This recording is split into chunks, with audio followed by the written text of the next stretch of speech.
when we think about this invisible injury, like we have to make sure that that person who has sustained the injury is armed with the language to use, Mm-hmm. and that it decreases the mental health stigma when you increase the amount of knowledge that that person has to be able to advocate for themselves.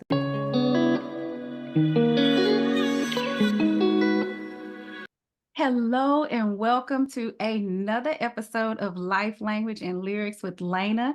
And I am so super excited today. One, because it is Brain Injury Awareness Month. And because we are talking about brain injury awareness, I am bringing in a person who is brain injury awareness all year long. This is Dr. Tabia Pope. Thank you so much for having me, Dr. Elena Davis. Thank you for coming. I'm so excited about this, and I'm gonna just tell a little bit of your background. So Dr. Tabia Pope teaches social entrepreneurs, business owners, and influencers within the image, communications, health, wellness, sports, fitness, and lifestyle communities how to turn their $1 million ideas into social enterprises and nonprofits with her book, Align Your Brand with Social Impact, the 5-step process to massive growth and sustainability. She also is a clinical instructor at the University of District of Columbia and in the speech language pathology program. Dr. Pope also started a nonprofit organization called Head to Speech and gained national recognition within only 3 years of its founding. The organization, which is based on her dissertation, is dedicated to athlete brain health, sports concussion, and their effects on cognitive communication skills. That's a lot, girl. Thank you. I've been busy. HU training. You They know how know. to train us. Okay. And so for those of y'all who don't know, we are both alumna of Yes. the Howard University Yes. in the Communication communication science. sciences. Yep. Yep. Communication science and disorders. It's almost like we've been trained to just say it all. So first, tell us about who you are outside of work. You know what? Outside of being a clinical instructor, I'm a mom. I'm a sports wife and a sports mom, Mhm. right? So, um, what people don't know is that, when I was in graduate school, I was going I was traveling internationally, right? My husband was playing basketball Mhm. overseas. And then like in my breaks and everything, I would be going over there to support him. And so sports has always been kind of like that constant, everything about sports, was really my influence of researching sports concussion management as well. And then just now being a sports mom, I have two sons, Peyton and Mhm. Jaden, and they're 6 and 4. And so my oldest, Peyton, loves basketball. And so he has turned our living room into a basketball court. So it is like 24/7. And so that kind of just with founding Head to Speech and being part of the sports community and getting other sports parents and the sports community to understand the role of a speech pathologist. I just recently joined the Sports Philanthropy Network, the Mhm. Washington, D.C. chapter, and I'm part of their leadership council. And so that has been also another great opportunity to actually integrate into the sports community.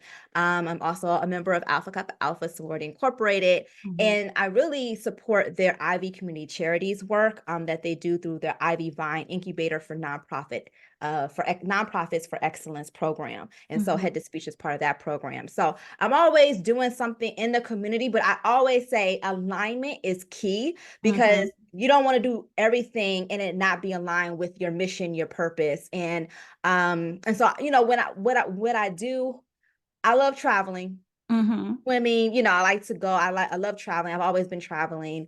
And then I just love my periods of solitude. Like I'm the only Yeah. child. So I really like just being in bed sometimes, like or being in my car, listening to music, going to the spa, or just like creating this like war room for myself where I'm Mhm. constantly just listening to my intuition. I feel like I tell my students all the time, like, you have to be comfortable with being in that cocoon phase, Mhm, because mhm, there's so much beauty that comes out of that cocoon phase and that period of solitude, that you can just like listen to your intuition or your visions from God, and like kind of brain dump and mhm, what's in your brain, right? And taking that to the paper and actually seeing the goals that you wanted to accomplish, writing them down and then scratching them off, and crossing them mhm. off and saying, oh wow, like look at the growth that I have accomplished throughout this year, and or these 6 months or 3 months. And so that is so important for me, outside of work. Oh, that's really nice. And I love what you said also about being comfortable in that cocoon. I had to learn, Hmm. I've always liked being by myself. I'm Hmm. not an only child, but I had a little brother.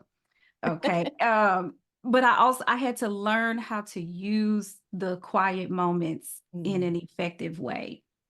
So Hmm. that's really beautiful. And I also remember both of us being in Dr. Joan Payne's TBI class. Yes. I think I was in a doc program at Yes. that time, and I remember that when she talked about sports concussion, I specifically remember you saying, "That's the population I'm gonna work with." Yeah, I it like remember that. clicked. It like clicked. Mhm.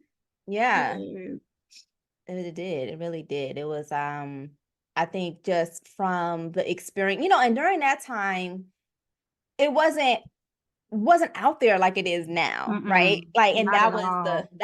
one of the issues, was that we were literally advocating for us to work in that area of sports concussion management, like the role. Like Mhm. it had just started. You started to see the research in our field, right, about sports Mhm. concussion management, but it wasn't it wasn't as like you hear it today with with the concussion movie that came out in 2015. That really kind of made it mainstream of just the what was happening with the NFL and professional players, but you just didn't hear about it the way you hear about it now. And so for us to be Mhm. like part of that movement Mhm. is just so amazing, especially to see where we are today with what we're doing.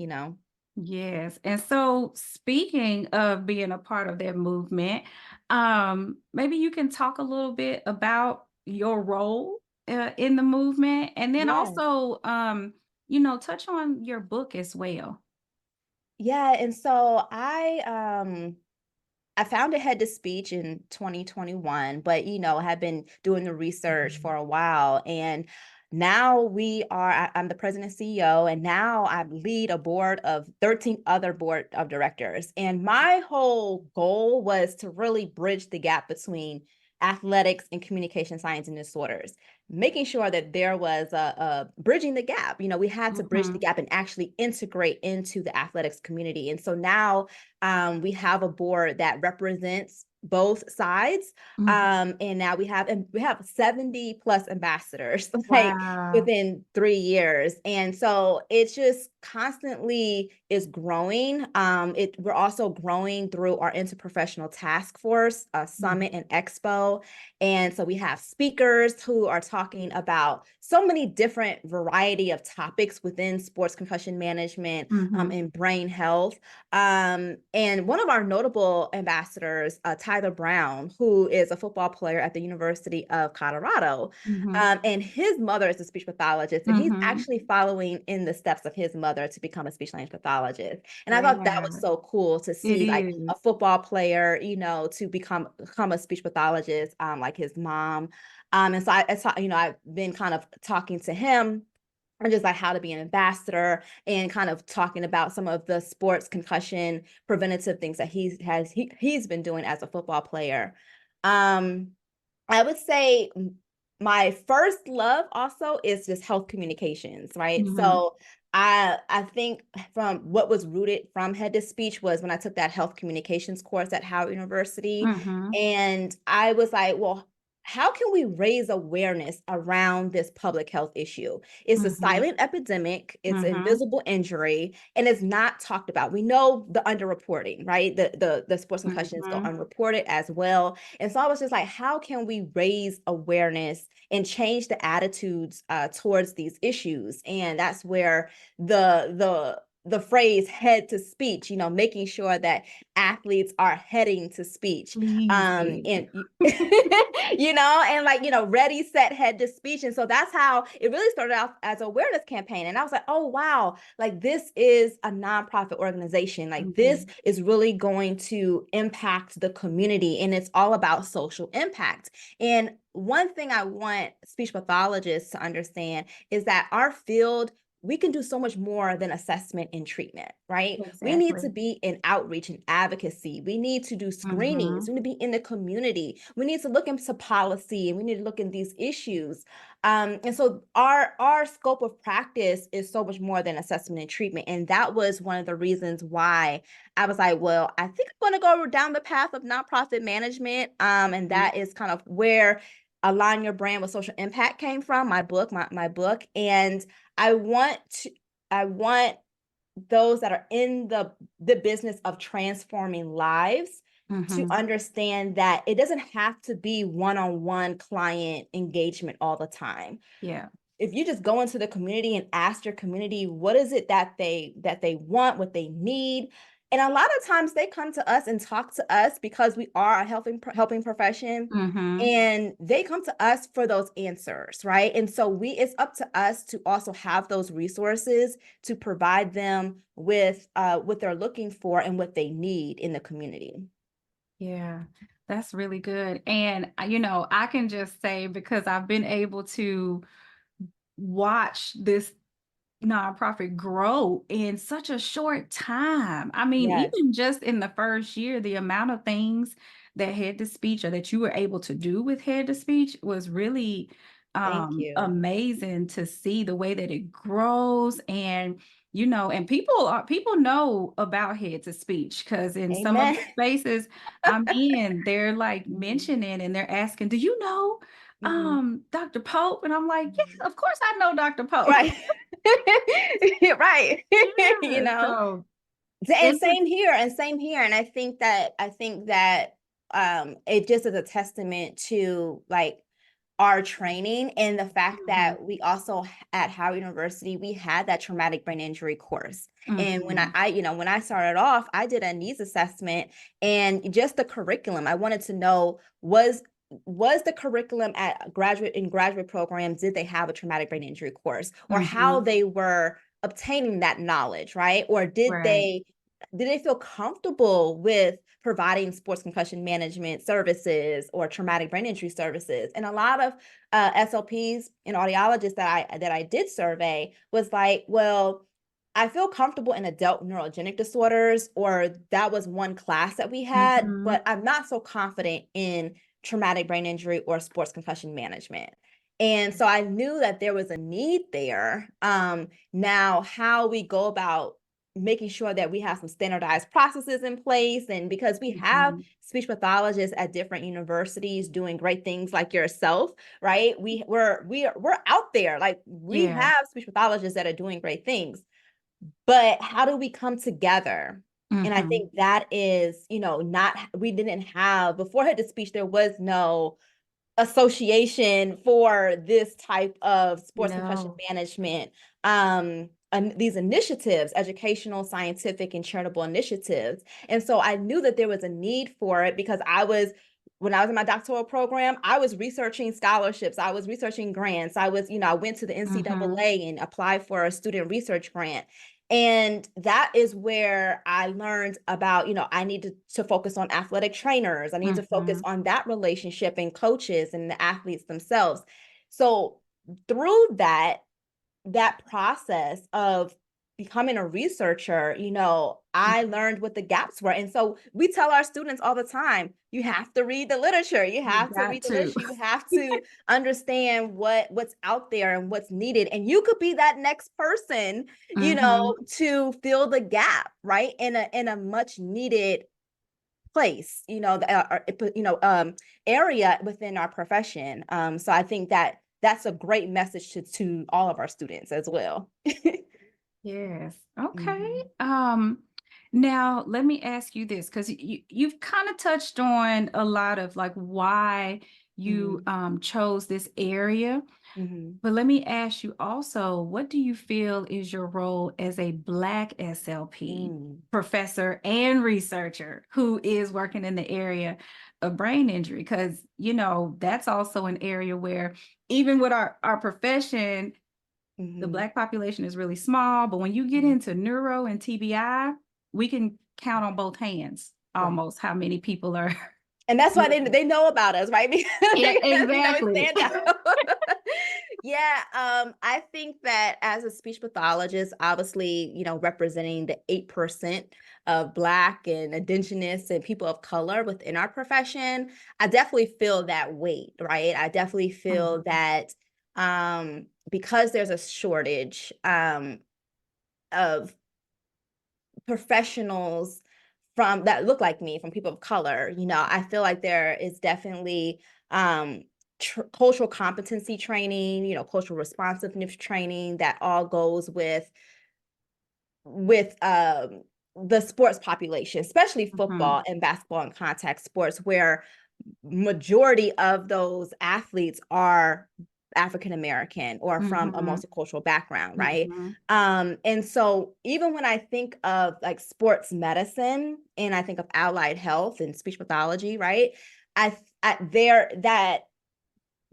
there is a dynamic there where there's representation doesn't really match the players and mhm, those that are on the sports medicine side, right? mhm, And so through research, we know that when you have a representative that, or a clinician or a therapist or a professional that looks like you or mirrors some of those experiences that you have, there's some better outcomes there.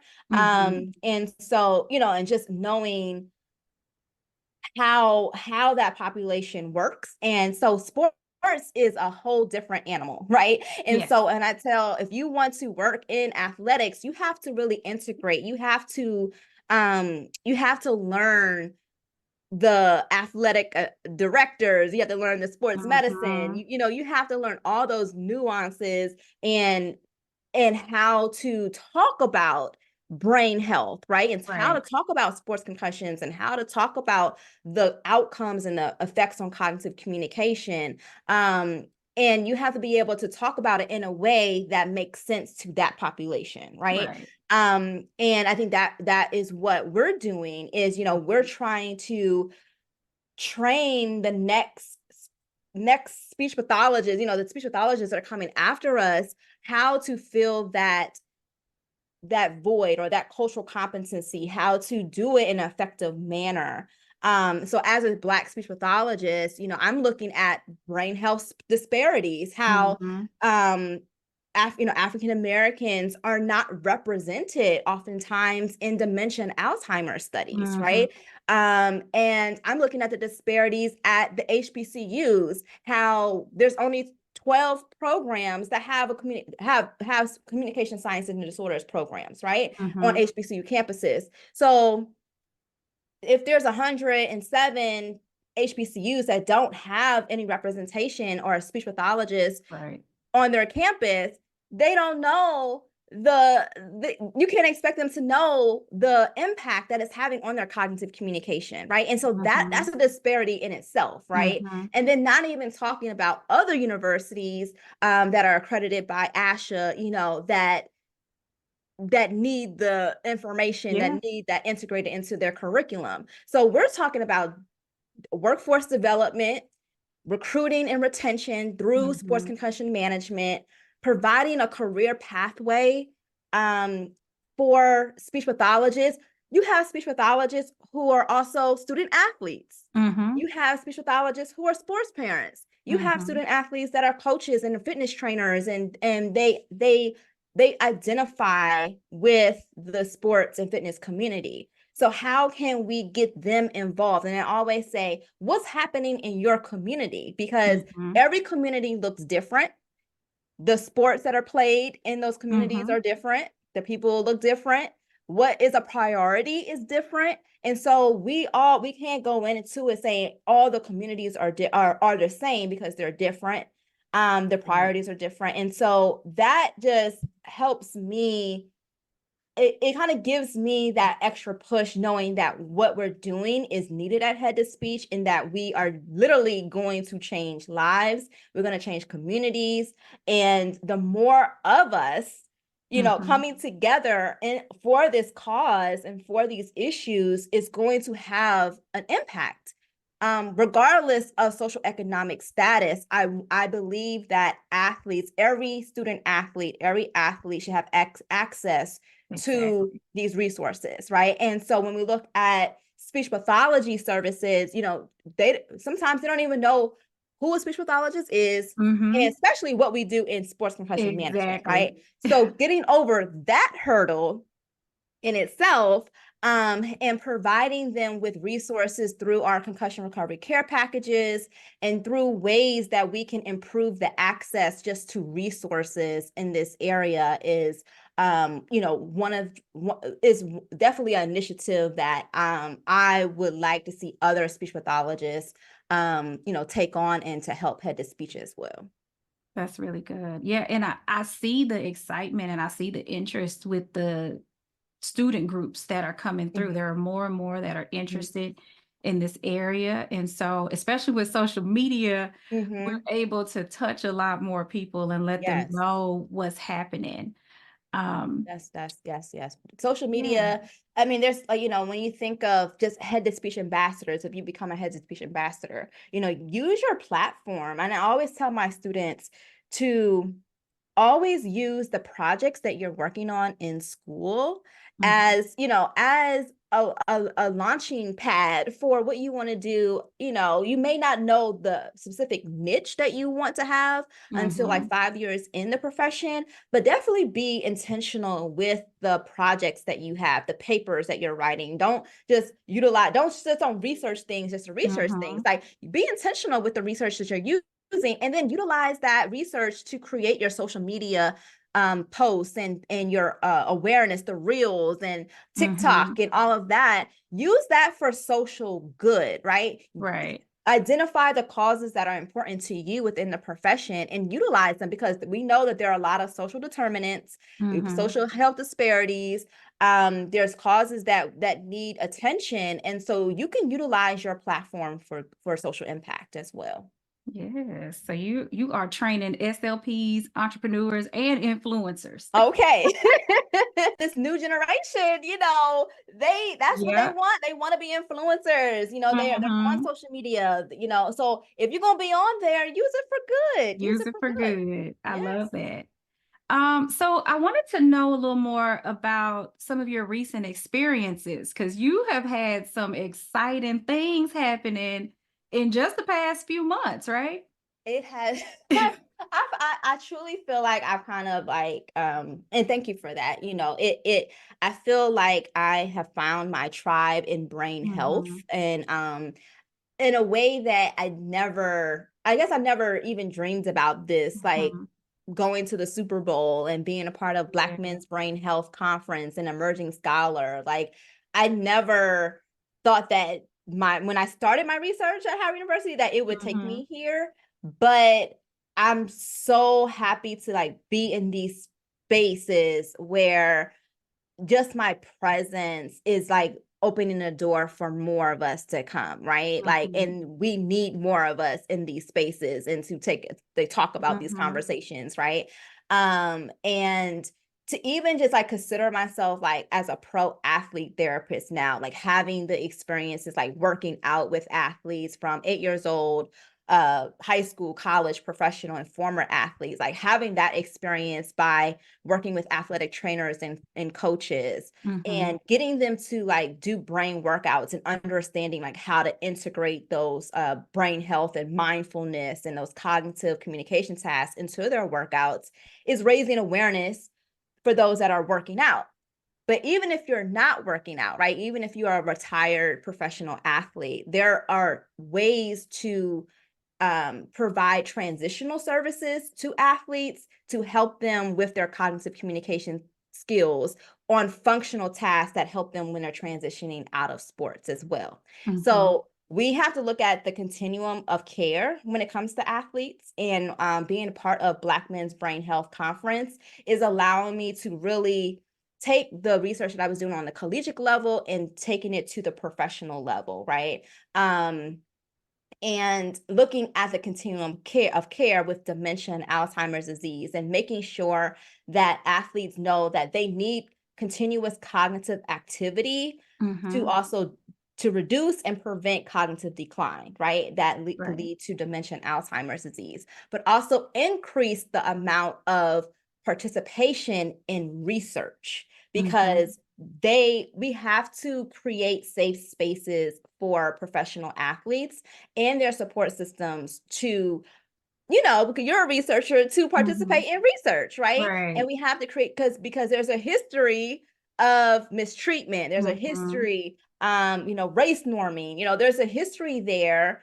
And we have to create these safe spaces. And so it is up to us to ask the community, what is it that you need? How can we be responsive to your needs? So don't just go in and push your agenda, Mhm. but use a community participatory research agenda, research more like a framework where it's community based, where we're going in. And that type of research takes a little longer, Mhm. because you're not just Mhm. going in with your agenda. You're Right. going in and you're learning the community. Like, that is what head to speech is trying to also achieve, is that we have to create a community and invite them to the community so they Mhm. can learn. We can learn together, right? And so having that platform of like going to the Super Bowl and to just, I've kind of realized that it's like a conference, and it's like, Mhm. besides the game, it felt like a conference. It felt like there's a lot of opportunity here to like create a space that Mhm. hasn't been created before. If that Mhm. makes sense, right? Yeah, Like, yeah. and and and and we, I guess we just kind of have to view athletes and try to take out the shining lights and all of that, but like Yeah. really humanize the athletics and humanize athletes, because these are people. These are someone's sons, husbands, brothers, cousins, Mhm. hopefully be grandfathers, right? Grandfathers. Like, these people are retired, professional athletes, and so these are people that look like you and I as well. And um and so that's how I view it. Like, I view like professional athletes, and especially like 70% of NFL players are African American, as like part of my family. Like, these could be my Mhm. family members. Like Mhm. my Absolutely. grandfather. Yeah, my grandfather. My grandfathers have had strokes. I've seen my grandmother become a caregiver. I seen that up close and personal, and that was another reason why I was interested in speech pathology, because I've seen the impact in my own family, right? Mhm. And with caregiving and all of that. And so I take that with me with the work that I do. That's really good. And it's such an important area. I think we both have similar interest in that and touching on the healthcare disparities that are out Mhm, there. And I talk about all groups, but the Black population in mhm, sports is just mhm, at the greatest disparity. mhm. And Why that's why do you think actually that is though? so well, okay. In neuro, in general, neurogenic communication disorders, the Mhm, thought has been the brain is just the brain. And so all of the cultural studies primarily were with children. mhm, And then there's this thought that as we get older, we assimilate to mainstream mhm, culture. So mhm, we're not using Black English. Our cultural mhm, differences don't matter anymore. I mhm, don't know what age they think that happens mm, for us, mm, but I think that it's just been ignored so much, and not it's not all because they think the brain is the brain. There's also biases mhm, and racism that is mhm, embedded in that as well. mhm, Um, and so our groups, other mhm, diverse groups just go unseen. mhm, And it's mhm, like, a lot of researchers will say, well, they don't want to participate. They don't mhm, want to participate in our research. mhm, Sometimes we'll go for the convenience sample, mhm, right? We don't put in the mhm, effort. But mhm, also, like you were just saying, you have to mhm, build a community. If folks don't trust you, they're not gonna fool with you. Mhm. That is so Right? true. Yeah, they gotta trust you, and Mhm. especially athletes, Mhm. because a athletes are also experiencing this thing of, if something happens to me, all of this could be taken away, or something Mhm. can be taken away. Mhm. And so Mhm. if they don't trust you, they're Mhm. not gonna participate. And I think that's where a lot of um the disparities lie. We Mhm. got to deal with the bias, the racism, Mhm. Mhm. and then just the thought that as you get older, or even the expectation that we all are just going to transition to this mainstream idea that Mhm. doesn't really exist. Mhm. I I agree with you. And I think that just in general, if we look at sports, like the executive functionings, right? The Hmm. development of this executive functionings and how those skills are still developing into your 20s. Hmm. And um a lot of athletes have been playing sports like at the college level for at least 10 years up to college, Hmm. right? And so there's a long history there of playing sports, of maybe potentially having sports concussions. And so tapping into educating them earlier, accessing, Hmm. being part of their community earlier, getting working out with them. I mean, there's the Hmm. YMCA, there's Hmm. your community center, there's your college, there's level, there's high school level, middle school, getting to them a little earlier so they have some frame of reference that we're in this space, right? Hmm. We can work with athletes. Oh, I never knew you could work with athletes. But just think of the amount of athletes that also have communication Hmm. disorders as well, right? Hmm. They may have difficulty with fluency, Hmm. so they may not be on our caseloads, but they may be on our caseloads, right? Hmm. And then we also have to know the signs and symptoms. So if you're a school-based speech pathology, you still need this information Hmm. Hmm. because, and that's my pet peeve, that school-based speech pathologists don't think that they have a role in sports concussion management. Yeah. Everyone has a role because you have to know the signs and symptoms to be able to identify. You Right. may have an athlete that a student athlete who's playing sports and has a concussion and now is having difficulty, they have an IEP now, or need a 504 plan, right? So there are opportunities there. We just have to increase the awareness around and get to them earlier, so Hmm. we're not waiting until we get to college or the pros or I would say even after they get out to talk about these things. This has to be integrated earlier into their life. I'm gonna get a little more specific into your activities. Can you talk a little bit about some of the things that you have done so far? Yes. So I would say with head to speech, one of the things that besides our head to speech interprofessional task force summit and brain health sports and fitness expo that's coming up Mhm. on March 16th through the 17th at the University of the District of Columbia. Um, Besides that program and really growing that, this being the third year, I mean, you have to think about, we were coming out of COVID Mhm. when we had the first one. The first summit was virtual. Yeah. And it was a great summit. It was just Mhm. virtual. And then the second one, we had about 40 people in attendance. And this year we're planning to have 50 plus people come. And Oh, so they're wow. literally coming from out of town. Like I was like, oh my God. People are coming from out of town, like the first year where we have a host hotel, and it was just, Yeah. I was like chills, like to like have thought of this and knew that it was needed, but like see the response and see people coming from Tennessee, from Texas, people are Mhm. coming um to the University of the District of Columbia, to DC, to get this information, and to apply it to what they're doing at the university, whether they're an Mhm. academic advisor for football programs or for the sports program, whether they're managing their own interprofessional sports concussion management program, whether they are an athletic director, they're a coach, they're an athletic trainer, they're a speech Mhm. pathologist, they're an audiologist, they're we also had physical therapists and occupational therapists show interest, right? Yeah. And his interprofessional, social work, mental health, all of these professionals that have a role in some way in sports concussion management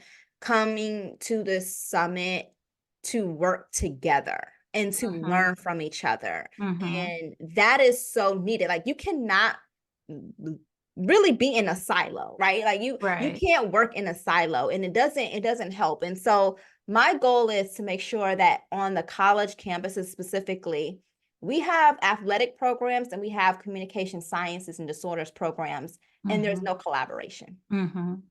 Mhm. That can't go on because Right. we need to be involved. We cannot be an afterthought. We are not a profession with all the training that we have. There is Mhm. no reason for us to be an afterthought. That is true. That is No true. We reason got a for lot us. of work to do. No reason for us to be an Yeah. afterthought, right? In this area. And so I feel like we can't stop until we have universities, athletic programs, and communication science and disorders programs partnering together or doing some type of interprofessional collaboration, having a touch point, right? Having some Mhm. type of referral network, kind of, or doing community outreach together. And I've had a lot of speech pathologists say, well, I've gone to the athletic program and they kind of shut me down, right? They didn't Mhm. want me to be there. Yeah. Well, create a program that attracts them Mhm. to your Mhm. program, right? Mhm. Build it and they will come. Yep. So we can't expect them to understand if we have not demonstrated our value Mhm. even on our own campuses, right? Mhm. There's going to be some pushback because people push back when they don't understand. Yep. There's that barrier there. There's that, oh well, we're trying to win games and you're trying to, trying to tell my players Mm. not to play. That's Yeah. not the message. So Right. our messaging has to be on point, and that was also another reason why we need to come together, is because we can talk about the messages that we're using, what's working, what's not working, right? We have to talk about that. And just like last year when you talked about the impact statement, right? I found like Mhm. that was just so important for us to understand as a whole. And so I can't wait for your talk this year. Is just like we need to hear each other and what we're doing so we're not working in these silos, right? And we're not Mhm. at universities and we have to come together. So I think that is one of the best benefits of coming to the summit and expo.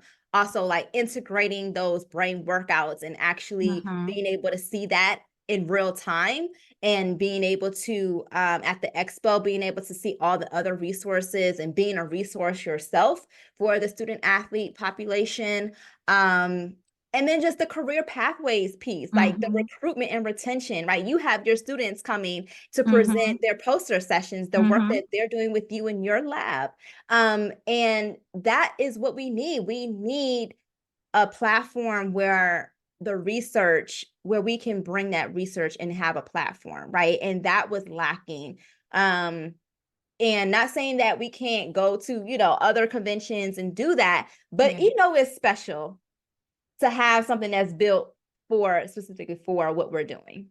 It is. And I'm glad you said that because I was going to say that I think what's really nice about the Head to Speech Summit is the fact that it is interactive. And you have this nice, like, systematic process of how we address these Mhm, issues, right? mhm, And it engages everybody, not just the professionals, but also the students. So they get mhm, an opportunity to kind of figure out and problem solve and think critically, which mhm, may not always happen in the classrooms. And mhm. especially if there's classes where you only get one lecture on TBI.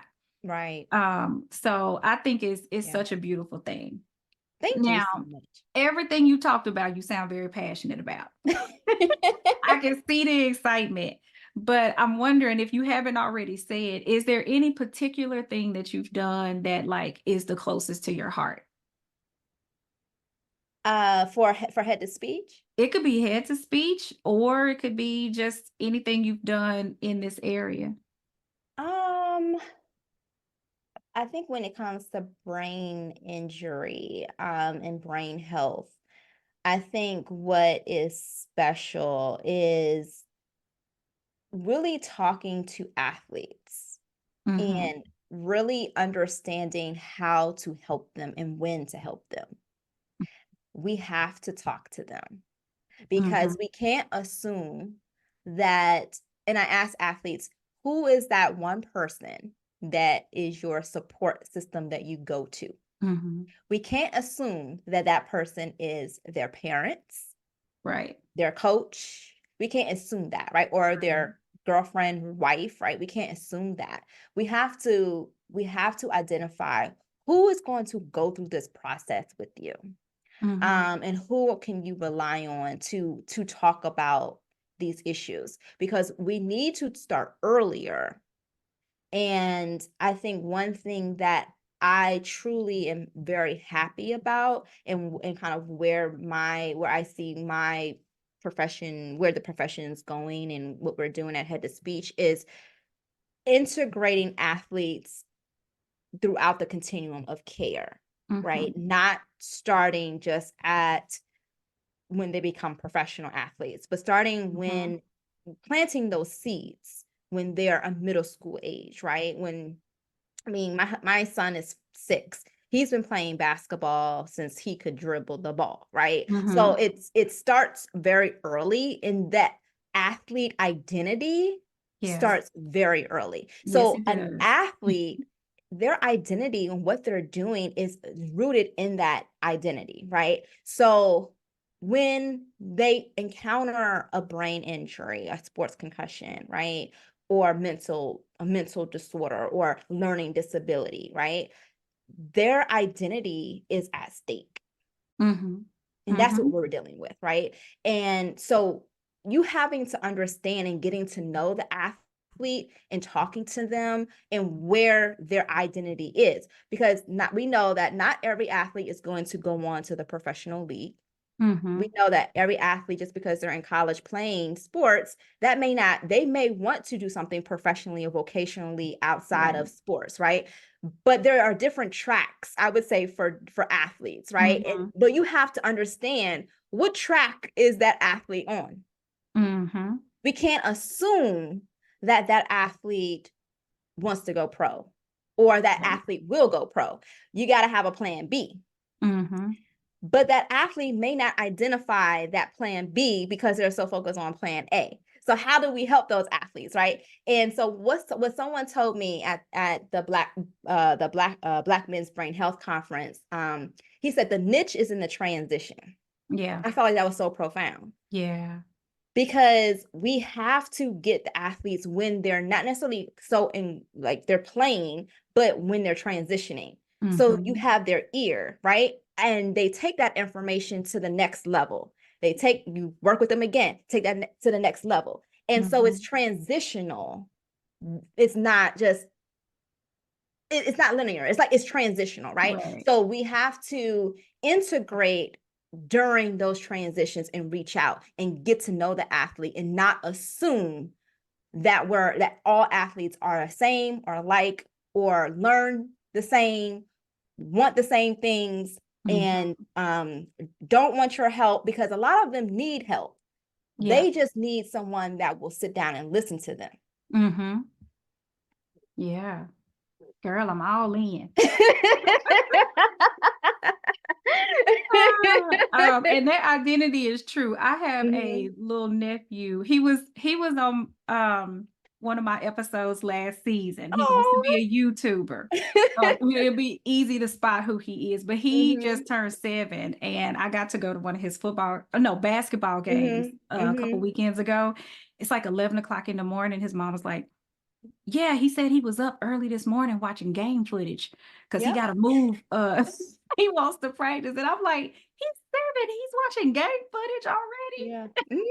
It's that identity shift, and you got to teach them, Mhm. you got to have a plan B, right? If plan A may not work out, plan B, what's Yeah. your plan B? But yeah, it's just, I think, having amplifying athletes' voices, and that's what I tried to do with the Head to Speech Summit. And I actually named a session called Amplify Athletes' Voices, Mhm. because I feel like we want to amplify. And that was what speech pathologists wanted too from the first summit. They were like, well, we want to hear from athletes. We want to hear from athletes. Okay, Mhm. so we're going to focus on athletes and their voices, because we want to hear what they think about our profession, what they need, or they may Mhm. be in our profession. Like we have a speech pathologist graduate student who was a cheerleader, right? And so Mhm. she's now a speech pathology graduate student. So Mhm.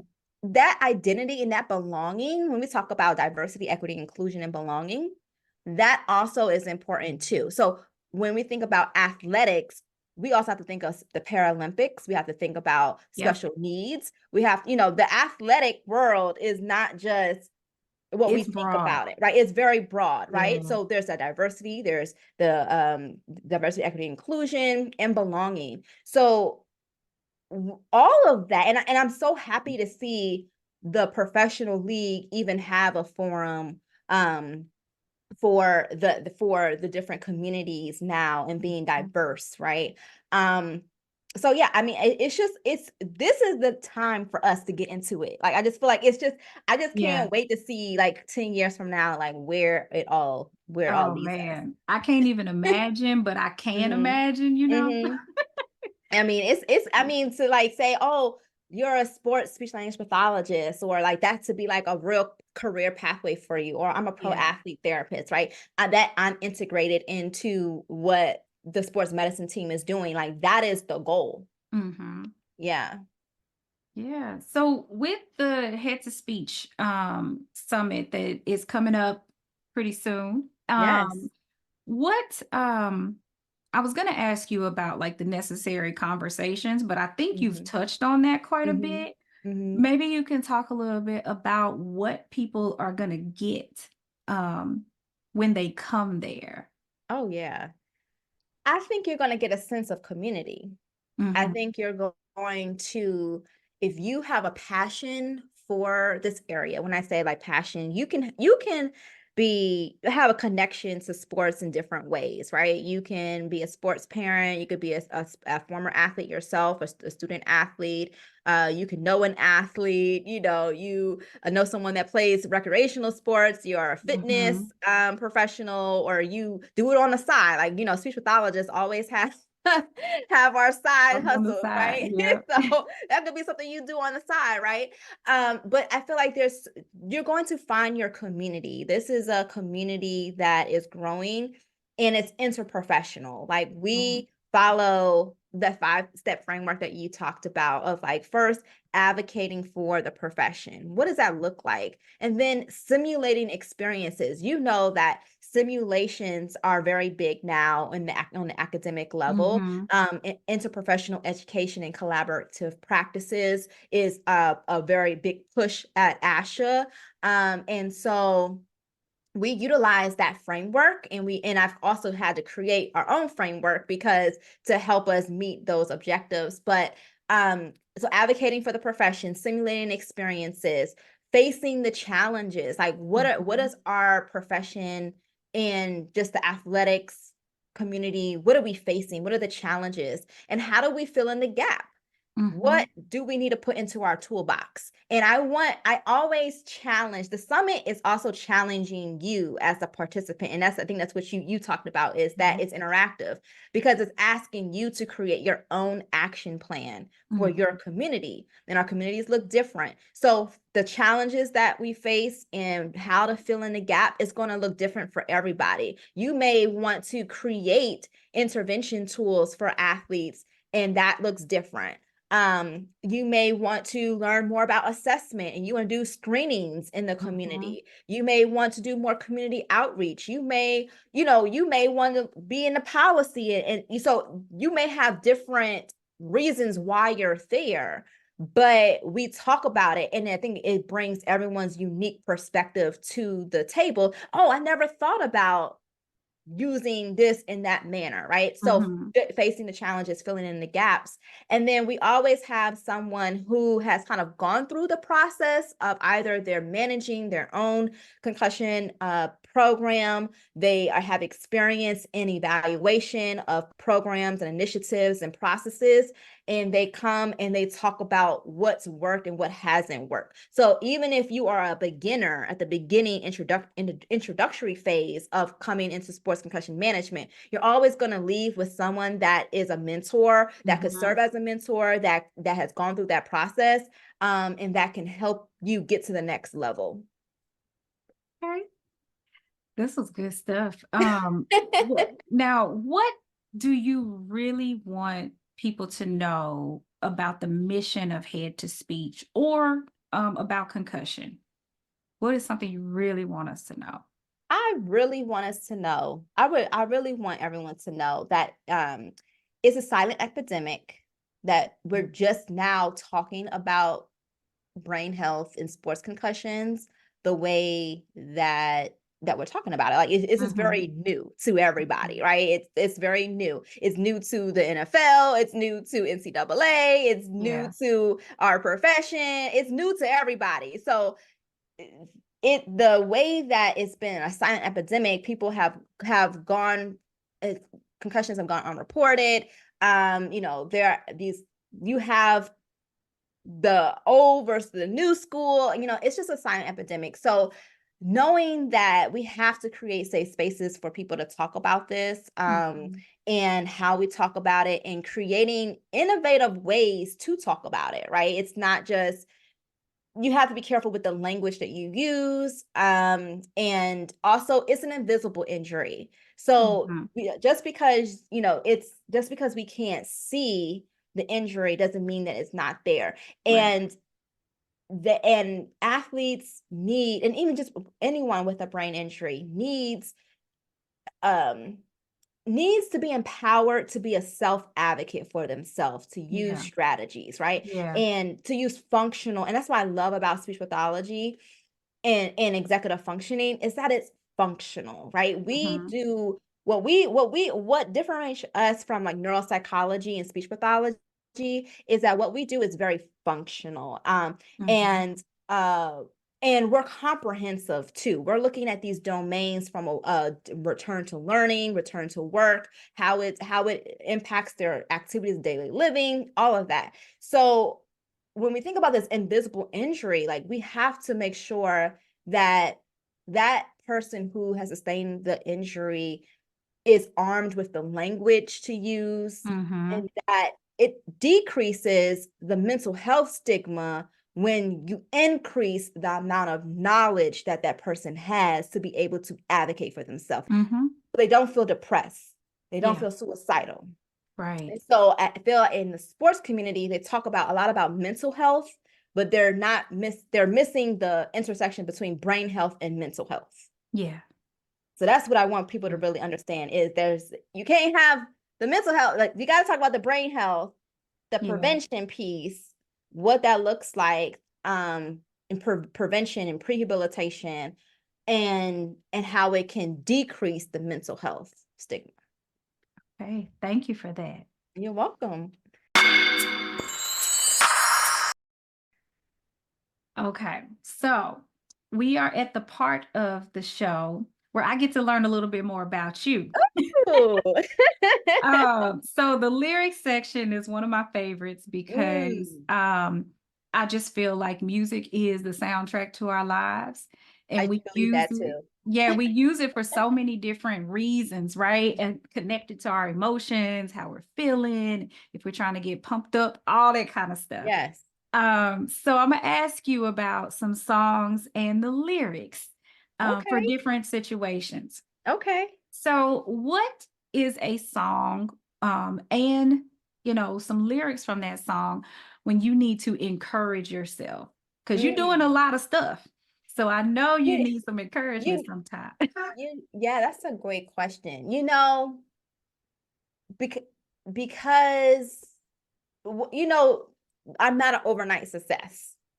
Okay. So there is a journey behind, like, when you see successful people and things like that, like, you have to realize that it didn't happen overnight for them. There's a lot of hard work.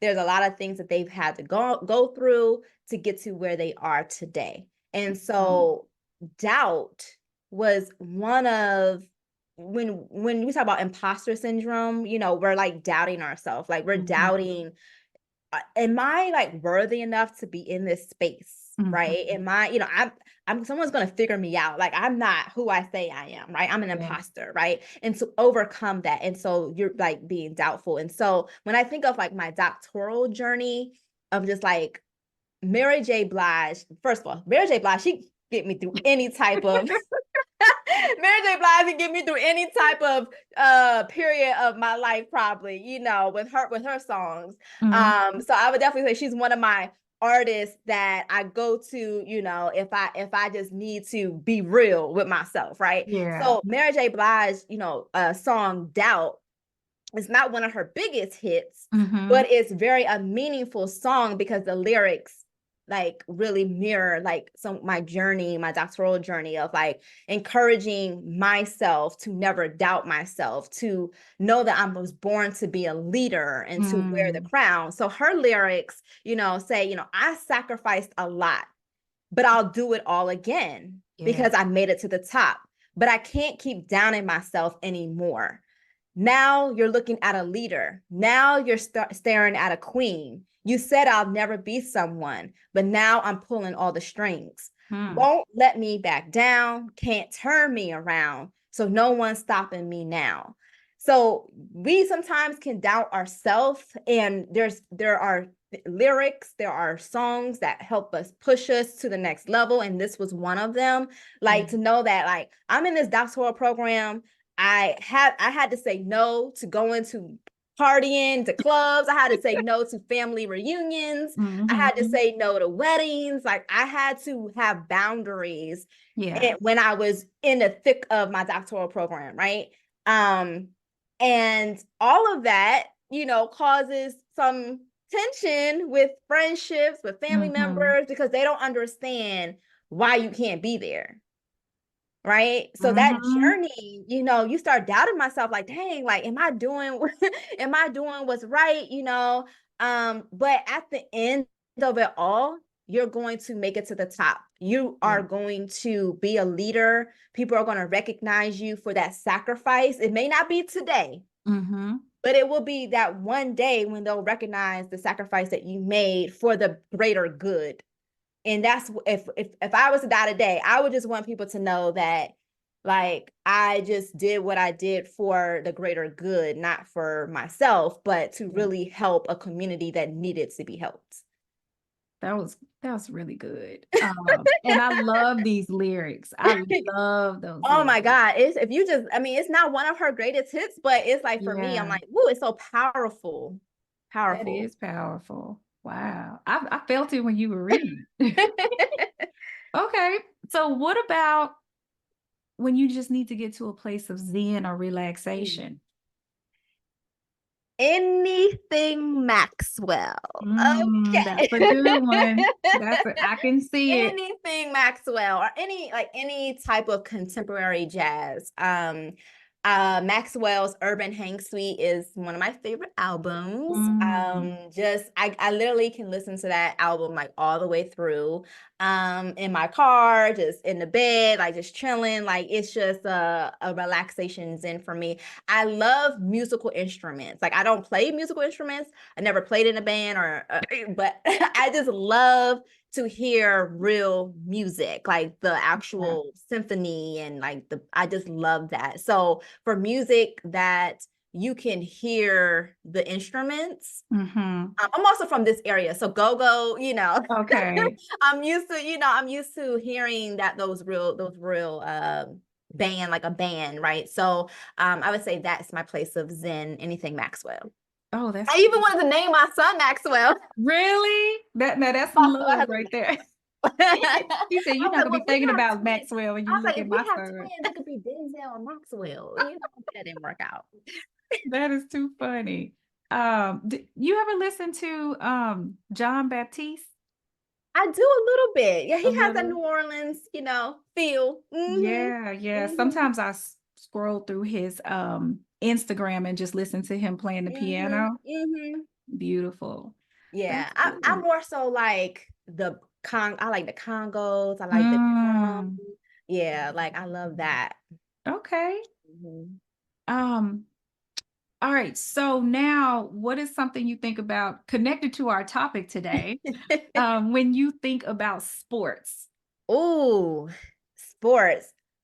All I do is win, win, win, no matter what. I got Hey. money on my mind. I can never get enough. And every time I step up in the building, everybody's hands go up. Oh.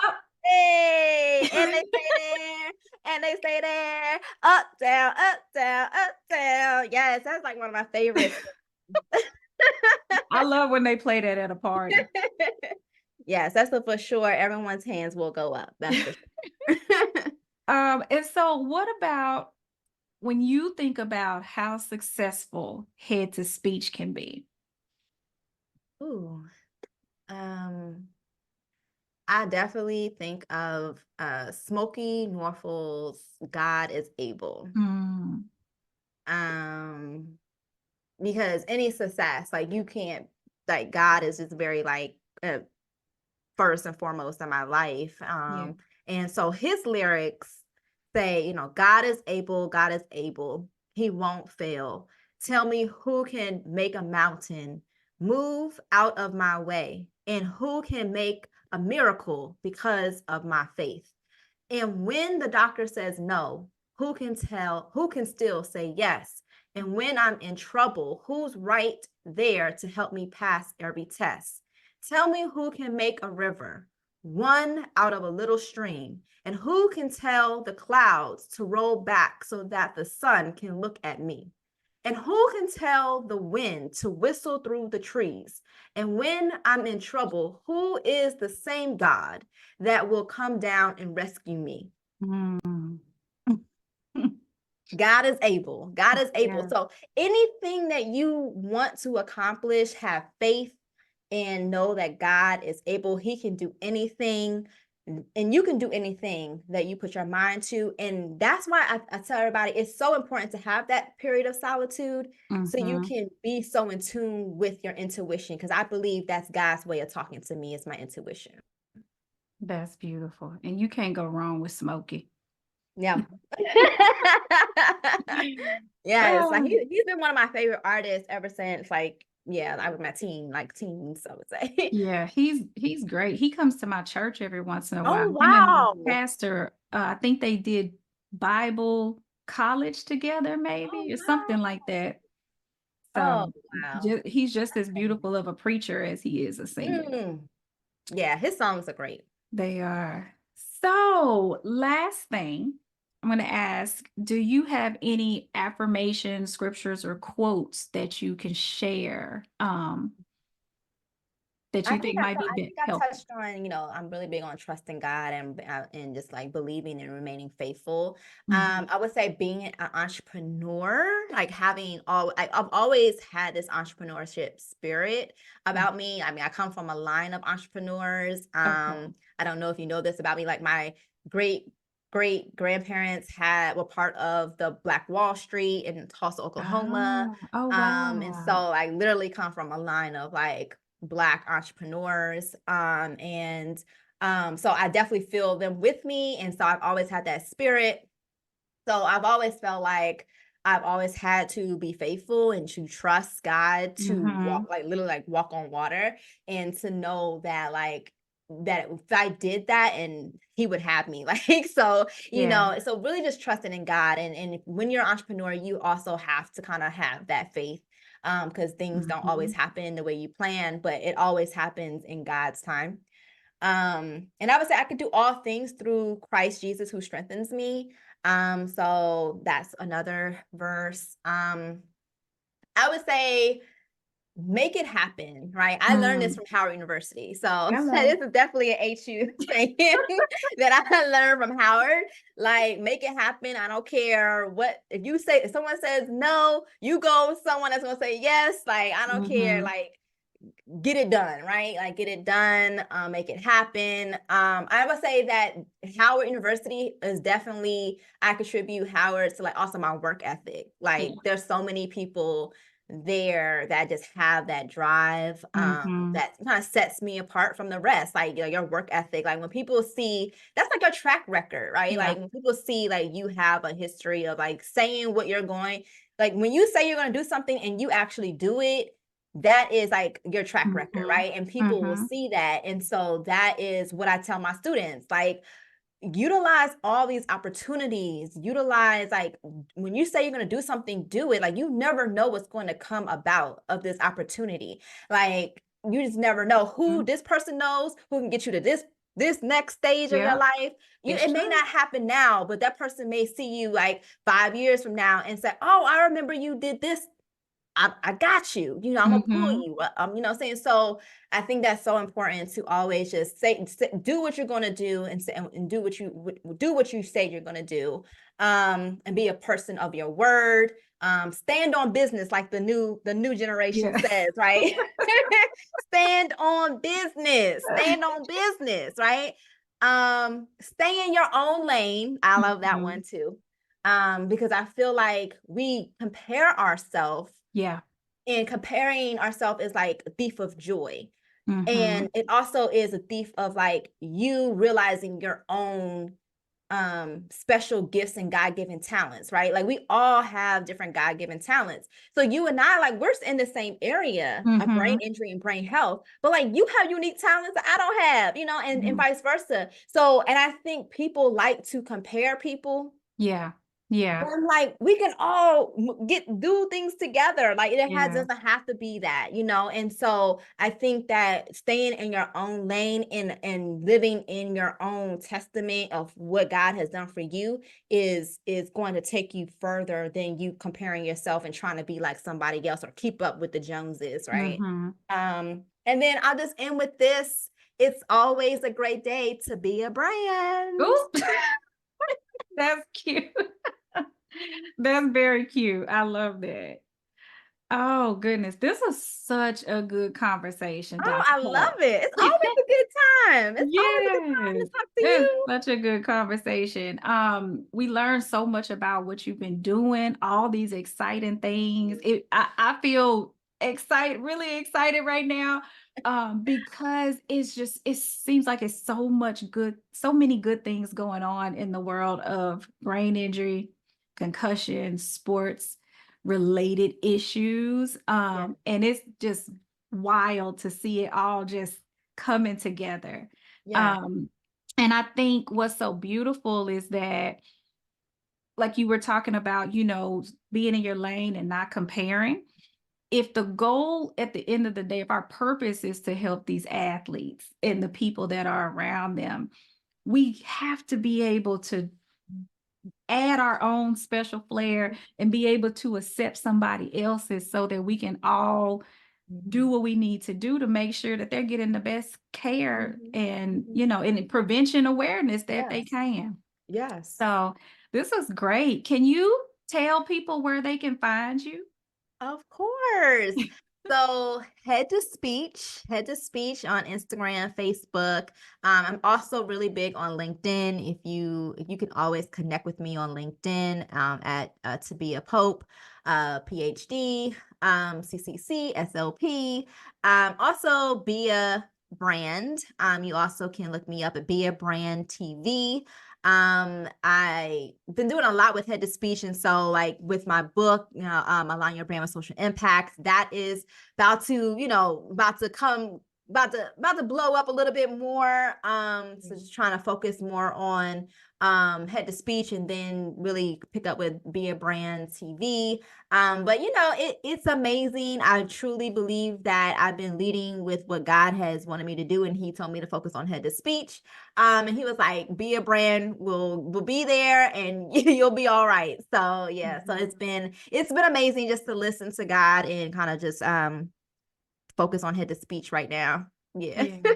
Yeah. And I mean the beautiful thing about that, when you're following God, then everything else is just going to Yeah. naturally elevate itself anyway. Yes. Yes. Amen. Okay, well, I mean, I'm kind of sad to end this conversation, Dr. Pope, but I won't keep you all day long. Thank you Yeah, so thank much for you. coming, and hopefully you will come back and join again. Of course. Of Yeah. course. I love it. I love being in a hot seat, and I love talking, about anything brain health, brain Yeah, injury. and that we probably Yeah. could go on for hours, I imagine. All right, All thank right. Have a you. good one. Thank you.